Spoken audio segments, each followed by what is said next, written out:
Hey guys, Gary J here.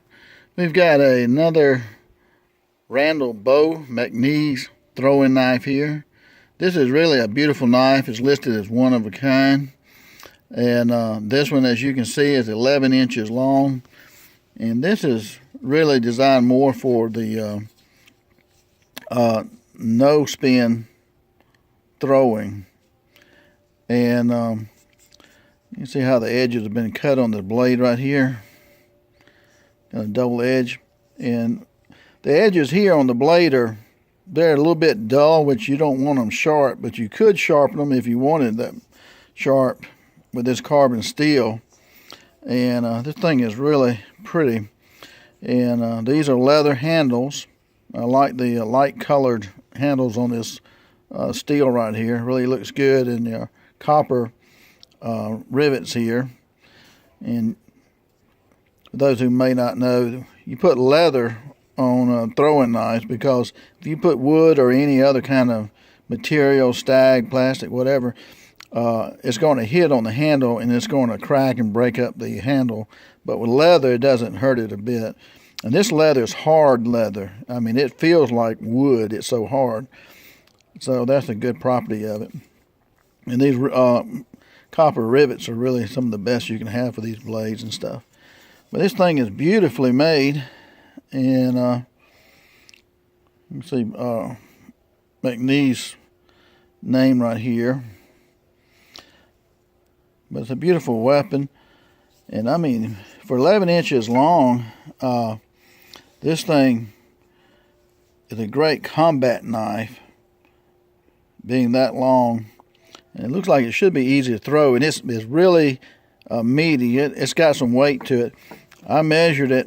The thickness of the steel right here is 3/16 of an inch. 3/16 of an inch. And so that's pretty thick. I don't have a weight on it, but I'll list the weight on this knife. When we get a chance, we'll throw this knife and see how she goes. And I know she's going to throw great. But this is really a no-spin type throwing knife. And just wonderfully made. Appreciate Randall making this knife here. So we'll check it out and see how she does. Okay, guys, we're going to see how this does just as a spin knife. This is made for no spin, but let's see if how she does for spinning. First throw is going to be for a half spin.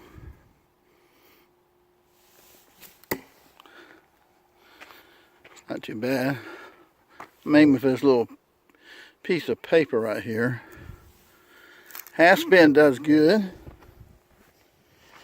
Now, let's do for a one spin, a complete revolution.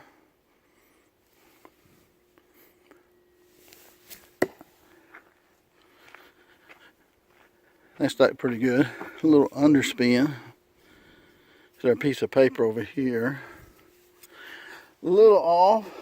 That's me. That's not the knife. Holding this camera is always a little difficult.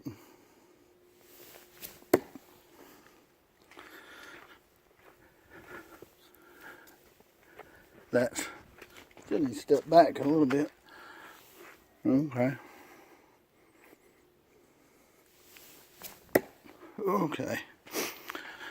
Now you use a little Kentucky windage on that one. See, this is our piece of paper right here. That's what I'm aiming for. So I'm right on the edge of it. You can see that. Almost perfect throw. A little underspin. And but yeah, that was right on it. Kentucky windage, I aimed up about right here for it. If you're throwing and your knife is hitting here kind of consistently, then what you start doing is make up the difference. You're going to aim above where you're hitting. That should line you up a little bit, and then aim back over here, and that should put you directly in line with your target. So I call it Kentucky windage with knives. We do that with black powder guns too, so that's kind of where that comes from. But that was a great throw right there. That worked out really well. So this knife will do a half spin, full spin, and let's see how she'll do with two spins.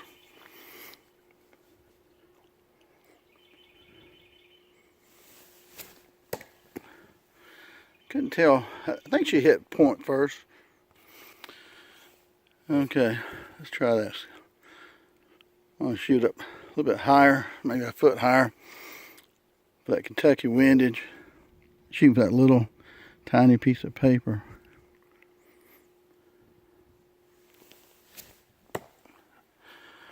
That was a good throw. That's two spin. And she hit pretty good, little underspin. Here would have been perfect, just a little bit.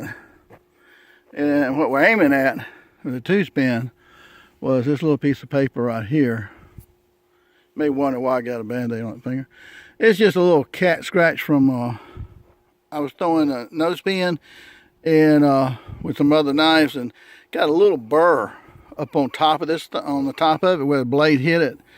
And when I threw it and slid my finger down, that burr caught me. And I didn't think much of it. I kept doing it.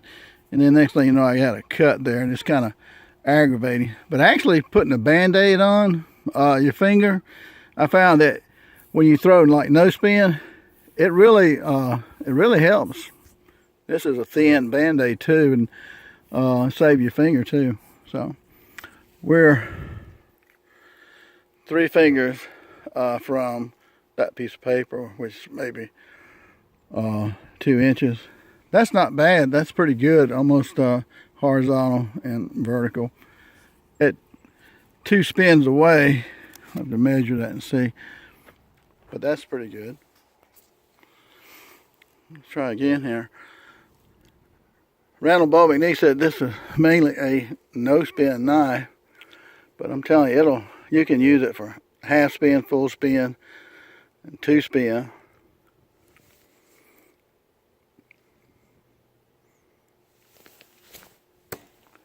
Ooh. At least her off a little bit. She hit a little low to the side. This tree is 8 inches wide, so when you're standing back for 2 spin, it looks like it's about 3 inches wide. Let me pay attention here so we can get this.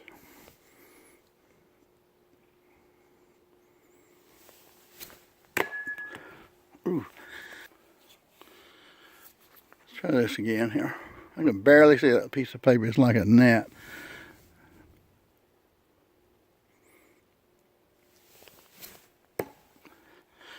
Well, I tell you, that was vertically aligned perfectly. That was a nice vertical throw. Always gotta have something good to say about the throw, but that was a good vertical. Piece of paper's right up here. Hit low. About 6 inches low, but that was perfectly on the vertical. And that's one of the reasons, you can use regular round targets, and that's good. But if you want to get your vertical down, especially at any kind of distance, trees like this, 8 inches wide, are real good to help you focus on that. But really, this is a beautiful knife. I really love the handle, and it's custom made, one of a kind. And to be able to throw half spin, full spin, 2 spin, and be pretty accurate.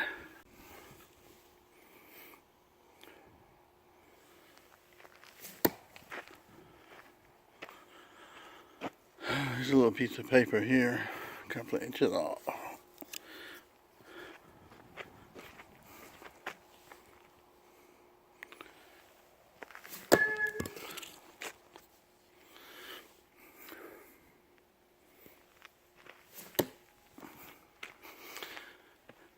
A little bit higher. 3 fingers up.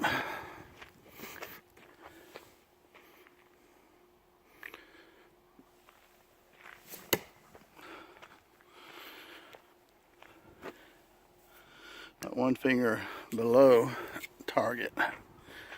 Like I said, I think that's about 3/8, 3/16 of an inch. It's like a fly from here.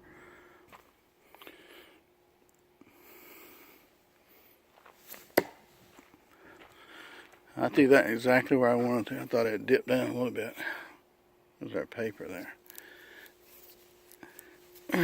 This sticks really good.